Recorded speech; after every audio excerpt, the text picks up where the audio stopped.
Hi folks, Chief Brazle here. It's been another great week for Virginia Beach EMS and our rescue squads. You continue to do amazing things in the face of the challenges of the COVID-19 pandemic. While our overall call volume remains lower than normal, proportionally, our number of very serious medical emergencies remains high. What has not remained high, thankfully, has been our number of exposures and provider illnesses. In fact, we have been incredibly low compared to other agencies, and that is a tribute to your attention to detail, looking out for yourselves and your partners. I want to thank the logistics team for their hard work behind the scenes, keeping the gear out there on the trucks where it's needed. I'd also like to give a special shout out to our recruitment and retention team and to the Virginia Beach Rescue Squad Foundation for their continued support with goodies and a couple of meals a week for our crews. We hope to continue that into the coming weeks. Now, we've had enough PPE to get by for the first few weeks of the pandemic crisis, and more shipments continue to arrive every day. At this point, though, masks and gowns are a critical concern. We have enough to get by for the immediate future. But as we look to the weeks and months ahead, it's important that we come up with alternatives. Relying on making an order and the shipment arriving is just not a prudent approach right now. So we are looking at Plan B and Plan C as well. Plan B is alternative types of PPE. We're looking at some things like some industrial type respirators for some of the medics. Also, can we put filters on gas masks for police officers or SCBA masks for firefighters? There are also some masks out there that have N95 level protection that the CDC and OSHA may be approving for use. So we are looking hard at those things for at least some providers based on the amount of training and fit testing that will be required. But by bringing alternative devices in service, we'll lower our burn rate of our traditionally disposable N95 masks that we're wearing today. Now, speaking of disposable masks, Plan C is a process to reuse those masks. We have identified a procedure to sterilize N95 masks.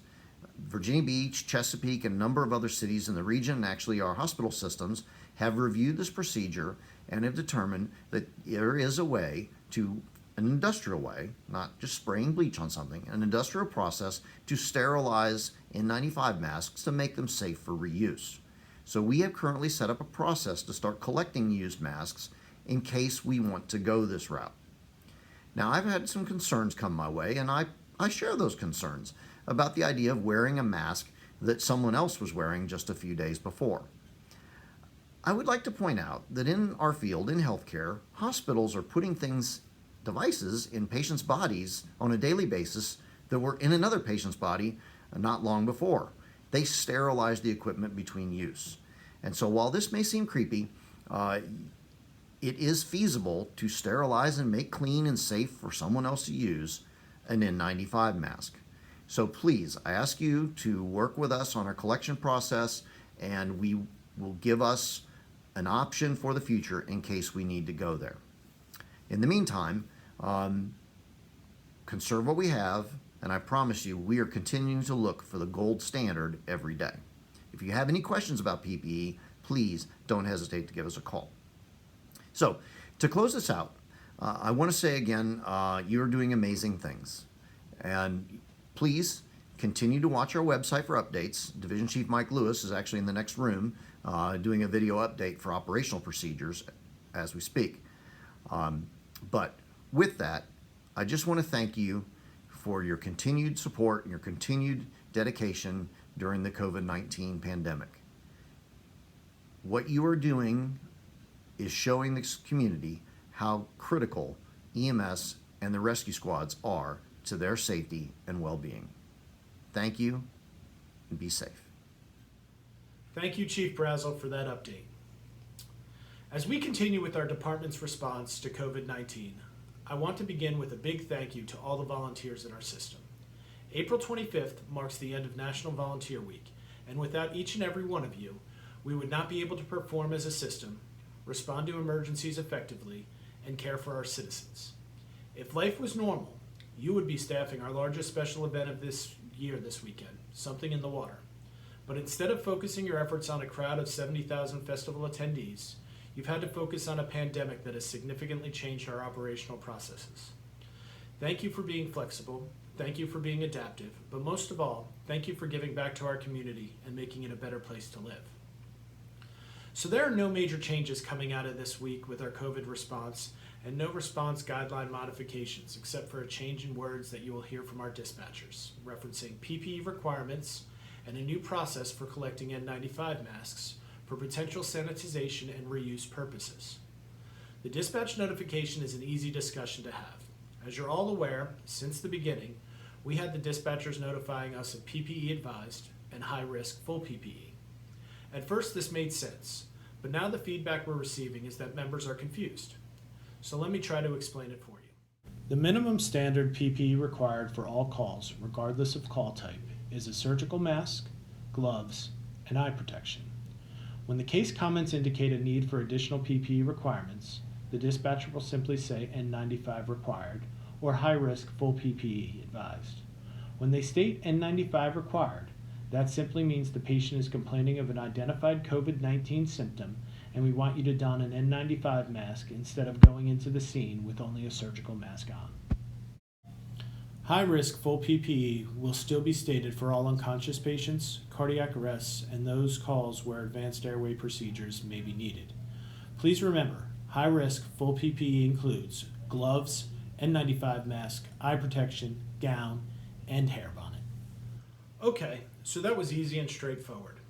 Everybody's used to the PPE requirements for COVID-related calls, and everyone has done a great job of keeping themselves protected during this outbreak. Now we need to take the time to discuss the process for N95 mask collection. Most of you are aware, PPE is in short supply around the country, and some supply chains have been disrupted. As a department, and to tag along with Chief Brazle's message, we have a very strong supply of N95 masks, but we do need to think about the future and the possibility of reusing N95 masks after they have been disinfected. The city has a plan in place, and as of today, we are collecting masks. The 3 hospitals in Virginia Beach General Hospital, Independence, and Princess Anne, all have receptacles in the EMS room to collect gently used masks. The process for the collection is easy, and directions are posted on each bin. However, I will take the time now to review them with you. With the N95 masks still on, remove your dirty exam gloves. Perform hand hygiene and put on clean gloves. Next, obtain a new Ziploc bag, either at the hospital or from your ambulance. Remove the N95 mask by only touching the straps or the outermost rim of the mask. Care should be taken not to handle the front or insides. Conduct a physical inspection of the N95 mask and dispose of the mask if you find any of the following. Obvious damage to the N95 mask, discard it. Heavily soiled or wet mask or makeups on it, discard it. Contaminated with blood, respiratory, or nasal secretions or other bodily fluids, discard it. If the mask came into contact with any aerosolized contaminants, discard it. If you wore the mask while treating a patient you know was COVID positive or had any other known infectious disease, discard the mask. Do not write on or mark the mask. Once the mask passes your visual inspection, place the N95 mask in a Ziploc bag, handling only the straps or the outermost rim. Seal the Ziploc bag and place it into the identified collection bin at one of the hospitals. Remove your gloves and perform hand hygiene. Ziploc bags will be placed on all ambulances, zone, and supervisor vehicles. Bags are in the same compartment as your PPE. Fire and police department personnel may doff their N95 mask on scene of a call, place it in a Ziploc bag, and put it in your ambulance for drop-off at the hospital. This is okay. Please afford them the opportunity to do so. I want to again say thank you to all of our members. Even though it's National Volunteer Week, I cannot forget to acknowledge our career paramedics in the department who are out there, treating patients, training new staff members, and mentoring all emergency responders of our system. Together, we are making a tremendous difference in our community as we continue this fight. Finally, please don't become complacent. Stay vigilant, stay aware, stay engaged, and remember, wash your hands. As always, we will update you as we receive more information. Please check your email and the webpage before you come to duty, and remember to complete the screening tool on the webpage before you come to the station for duty, and again at the end of the shift. A frequently asked questions sheet is posted and updated on vbems.com webpage. For now, stay safe, stay informed, and thank you for your continued service to our community.